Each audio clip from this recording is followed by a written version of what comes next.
Gaudiya Math was located in the midst of Mathura's downtown bazaars.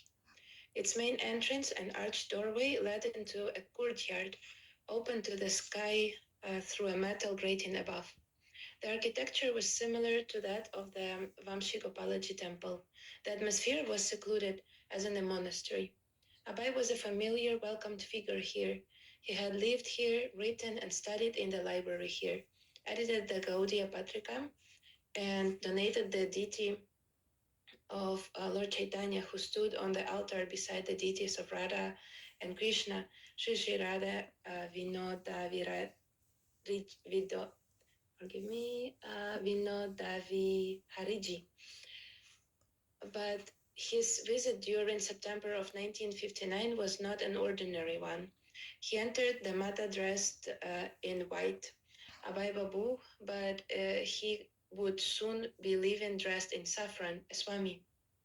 Abai had been living as a renunciate for 9 years. There was no need for him to observe a ceremony to proclaim himself a sadhu by changing to saffron dress. But it was the parampara system that a man take Tridanti sannyasa at the end of his life. He was aware of the cheating sannyasis. Even in Vrindavana, he had seen so-called sadhus who did not preach but simply spent their days hunting for chapatis. Some swamis of Vrindavana even indulged illicitly in what they had supposedly come here to reject, sex life.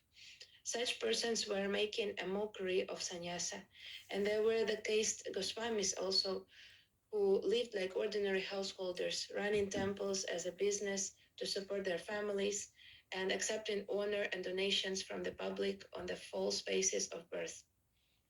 Abai knew of these abuses of sannyasa, but he also knew the real purpose of sannyasa. Sannyasa was for preaching. Govinda, please.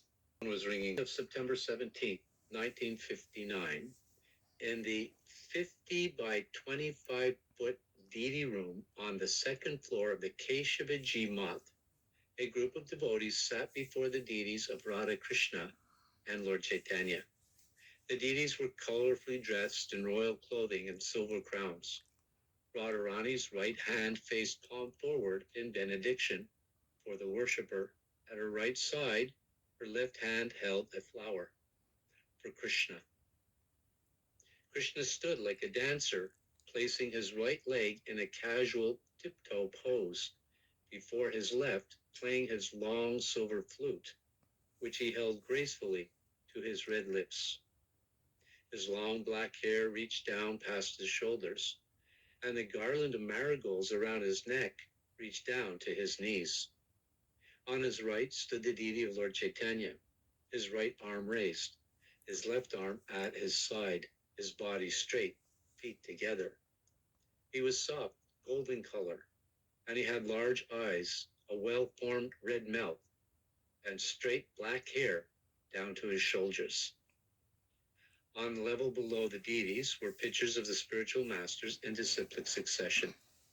Jagannath Das Babaji, Bhaktivinoda Thakur, Gaurkishore Das Babaji, Bhakti Siddhanta Saraswati, Bhakti Pradip Jnana Keshava Maharaj. So, looks exactly the same.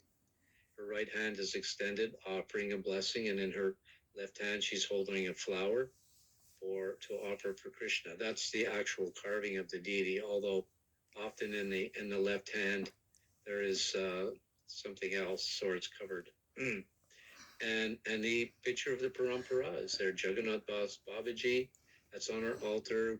Bhaktivinoda Thakur, Gaurkishore Das Babaji, Bhakti Siddhanta. And then, of course, beside Bhakti Siddhanta in ISKCON temples is Srila Prabhupada. But in this case, beside Bhakti Siddhanta was Bhakti Pradip Keshava Maharaj, because that was his temple and his month. And he's the one that is agreeing to give a boy sannyas. A boy sat on a mat, kusha grass, beside 90-year-old Sanatana, also to receive sannyas that day. Sitting opposite to candidates, Narayan Maharaj, Keshava Maharaj's disciple, prepared to conduct the ceremony of mantras and offering of grains and ghee into the fire. Akinchana Krishnadas Babaji, Aboy's godbrother, known for sweet singing, played mridanga and sang Vaishnav bhajans. Sitting on a raised asana, His Holiness Keshava Maharaj presided. Since there had been no notices or invitations, only the Mott's few residents attended. Thank you. Praveen, please. Maharaj chanted the required mantras and then sat back silently while Keshav Maharaj lectured. Then, to everyone's surprise, Keshav Maharaj asked Abhay to speak. Abhay had not expected this. As he looked around at the gathering of devotees, he understood that the common language was Hindi. Only Keshav Maharaj and few others spoke English. Yet he knew he must speak in English.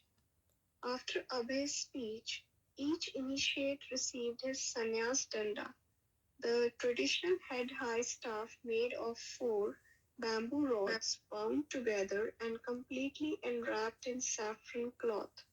They were given their sannyas garments, one piece of saffron cloth for a dhoti and one for a top piece, and two strips for underwear. They also received tulsi neck beads and the sannyas mantra.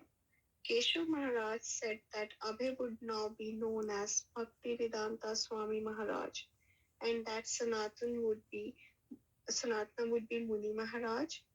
After the ceremony, the two new sannyasis posed for a photo, standing on either side of their sannyas guru, who sat in a chair. Keshav Maharaj didn't impose any strictures on Abhay. He simply encouraged him to go on preaching. Yet Abhay knew that to become A.C. Bhaktivedanta Swami did not mean merely that he was giving up family, home comforts, and business that he had done 5 years ago. Changing from white cloth to saffron cloth, from Abhay Babu to Bhaktivedanta Swami Maharaj, had a special significance. It was the mandate he had required, the irrevocable commitment. Now it was only a matter of time before Bhaktivedanta Swami would travel to the West as Bhaktisiddhanta Saraswati had ordained. This was Bhaktivedanta Swami's realization of his new sannyas status. Thank you.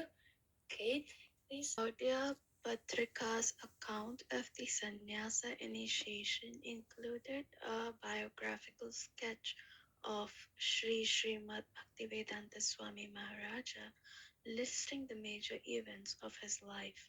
The article concluded, seeing his enthusiasm and ability to write articles in Hindi, English, and Bengali, Bhaktisiddhanta Saraswati Maharaja gave him the instruction to take Tridandi Sannyasa. For nearly 1 year, he had been ready to accept sannyasa. In the month of Bhadra, on the day on which Vishwarupa accepted sannyasa, Bhaktivedanta Swami at the Sri Keshavaji Gaudiya Math accepted sannyasa from the founder of the Vedanta Samiti, Bhakti Prajana Keshava Maharaja. Seeing him accept his ashrama of renunciation, seeing this pastime for accepting the renounced order of life, we have attained great affection and enthusiasm. Chapter 10. This momentous hour of need. Our capacity of presenting the matter in adequate language, especially a foreign language, will certainly fail, and there may be so many literary